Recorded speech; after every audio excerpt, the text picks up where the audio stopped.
नाज़रीन, लास्ट जुलाई में कर्नाटका में एक खतरनाक डराने वाला वाकया पेश आया। विजय नाम के शख्स ने महेश का गला काटा और उसके जख्म से खून पीने लगा। इस पूरे वाकये को विजय के कजिन ने फिल्मा लिया। आप जरा इस वीडियो फुटेज को देखिए। Wear discrimination is advised.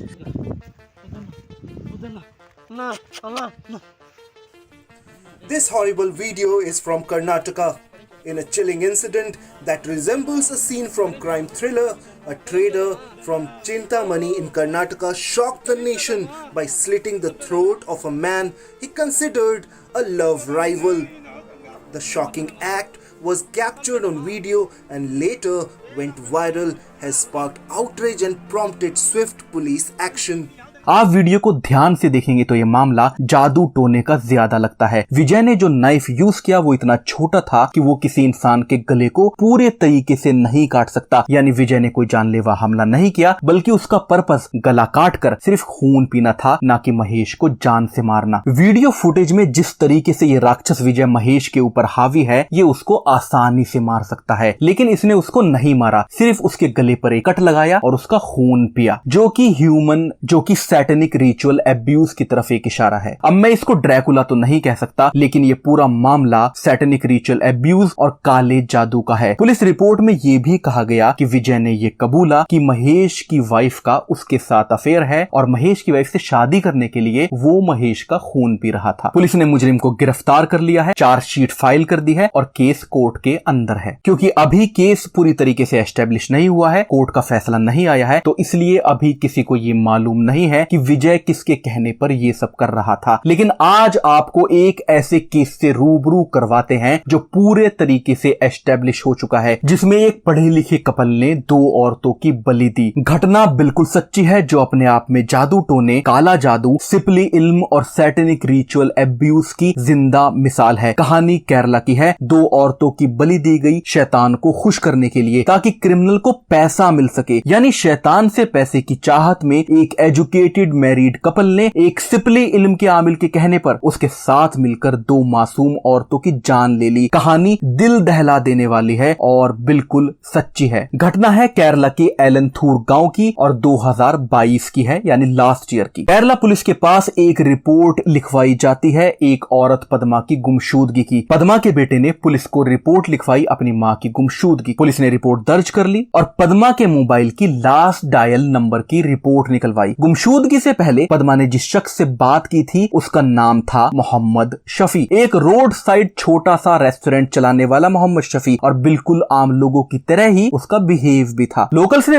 बताया कि उसकी हरकतें बिल्कुल नॉर्मल थी। उसकी किसी भी हरकत से यह अंदाजा लगाना मुश्किल था कि वो इतनी बड़ी वारदात को अंजाम देगा, जिसका आगे हम जिक्र करने वाले हैं। जैसा कि मैंने जिक्र किया, पद्मा की इसी शफी से बात हुई थी गुमशुदगी से पहले। तो तहकीकात करने के लिए पुलिस उसकी चाय के रेस्टोरेंट पर जैसे ही पहुंचती है, शफी भागने की नाकाम कोशिश करता है। उसको पकड़ लिया जाता है। जैसे ही पुलिस उसको पकड़ती है, वो एकदम से बोलता है कि मैंने पद्मा को अकेले नहीं मारा, मेरे साथ 2 लोग और थे। पुलिस को अब तक पद्मा की मौत के बारे में कुछ भी पता नहीं था। वो उसको गुमशुदा मानकर तहकीकात करने के लिए आई थी। लेकिन जैसे ही शफी ने इंतशाफ किया कि उसने पद्मा को अकेले नहीं मारा, 2 लोग और भी उसके साथ थे, ये पुलिस के लिए शॉकिंग था। आगे जो कुछ शफी ने बताया उसने कंट्री को हिलाकर रख दिया। इस केस का नाम है एलनथूर ह्यूमन सैक्रिफाइस केस और आप इसको विकिपीडिया पर भी पढ़ सकते हैं। केरला के एक डिस्ट्रिक्ट के एक छोटे से गांव एलनथूर में अधेड़ उम्र का एक कपल रहता था, भगवल सिंह और लैला सिंह। आम इंसानों के बीच में रहने वाला ये आम मैरिड कपल एक प्रॉब्लम के साथ अपनी जिंदगी जी रहा था। प्रॉब्लम थी फाइनेंशियल। रिपोर्ट के हिसाब से भगवल सिंह और लैला सिंह पर काफी ज्यादा कर्ज था। पेशे से दोनों ही डॉक्टर थे। गांव के लोगों को इनकी फाइनेंशियल प्रॉब्लम के बारे में ज्यादा पता नहीं था। दोनों ही डॉक्टर थे और पब्लिक डीलिंग में थे। आम उनका रहन सहन था।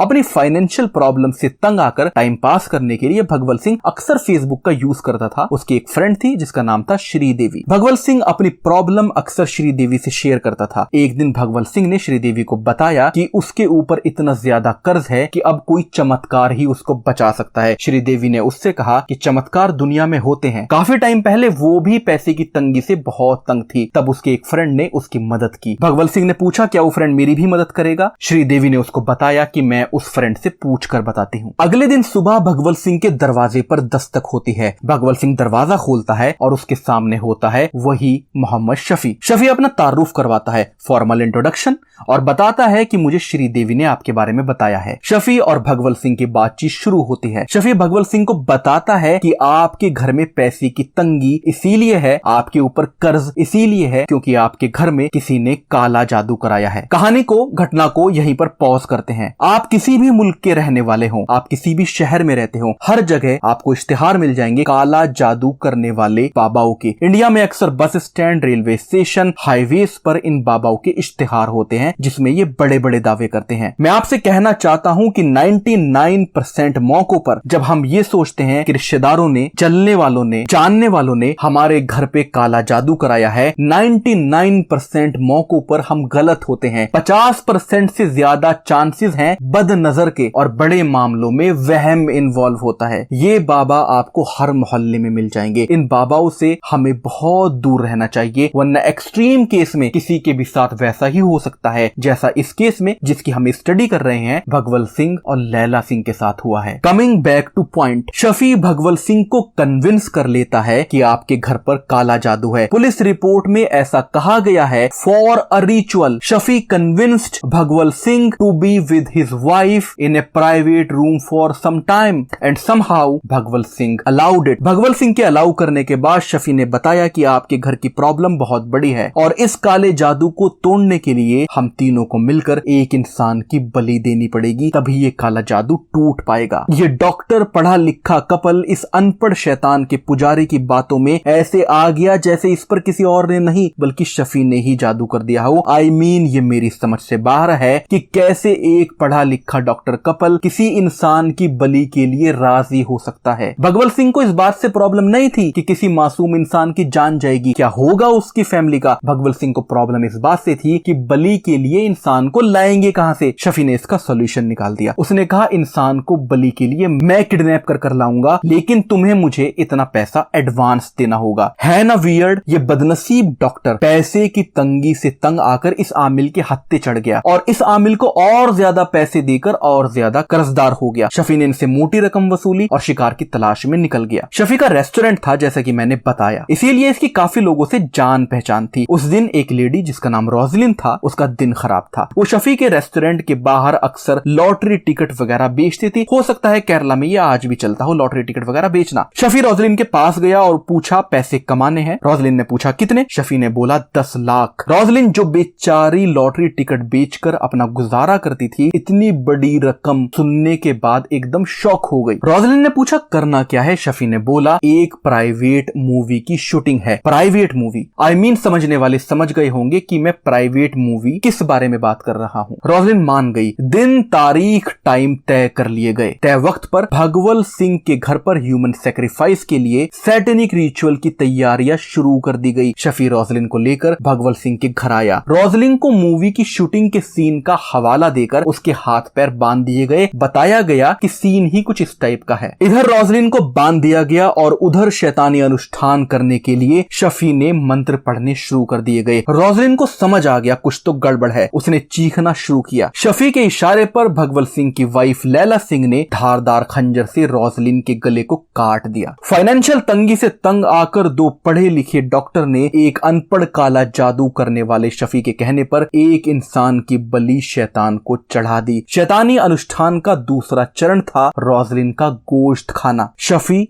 भगवत सिंह और लैला तीनों ने मिलकर मरी हुई रोजलिन का गोश्त खाया और अनुष्ठान पूरा हुआ। रोजलिन की डेड बॉडी को भगवत सिंह और लैला सिंह के घर पर ही गाड़ दिया गया। दिन बीते, हफ्ते बीते। भगवत सिंह और लैला सिंह को यकीन था कि कोई गढ़ा हुआ खजाना निकलेगा, कोई लॉटरी लगेगी, लेकिन कुछ भी नहीं हुआ। उनकी फाइनेंशियल कंडीशन वैसे की वैसे ही थी। भगवत सिंह ने शफी से कांटेक्ट किया। शफी ने चौंकने का नाटक किया। उसके हिसाब से सब कुछ ठीक हो जाना चाहिए था। शफी ने फिर से अनुष्ठान किया और बताया कि तुम्हारे घर पर काला जादू बहुत स्ट्रांग है और एक इंसान की और बलि देनी पड़ेगी। दोनों कातिल हस्बैंड और वाइफ फिर से तैयार हो गए। शफी फिर से शिकार की तलाश में निकल गया। इस बार उसके बहकावे में आई पद्मा, वही पद्मा जिसका मैंने घटना की शुरुआत में जिक्र किया, जिसके बेटे ने पुलिस रिपोर्ट लिखवाई थी अपनी मां की गुमशुदगी की। पद्मा को भी वही 10 लाख रुपए का लालच दिया गया। पद्मा को भी शफी भगवल सिंह के घर पर लाया, शैतानी अनुष्ठान किया गया और पद्मा को भी मौत के घाट उतारकर शैतान को उसकी बलि दे दी गई और तीनों ने मिलकर उसके गोश्त को खाया। आगे की कहानी आपको पता है। अपनी मां की गुमशुदगी की रिपोर्ट लिखवाने के लिए उसका बेटा पुलिस के पास गया और पुलिस शफी के पास पहुंची। तीनों को गिरफ्तार कर लिया गया और ये पूरा का पूरा वाकया जिसका मैंने जिक्र किया, ये पुलिस की चार्जशीट से लिया गया है। जब ये ह्यूमन सैक्रिफाइस केस मीडिया के अंदर आया तो इसने पूरे देश को हिलाकर रख दिया। इस तरह के और भी बहुत सारे केस होते हैं। काला जादू, ब्लैक मैजिक,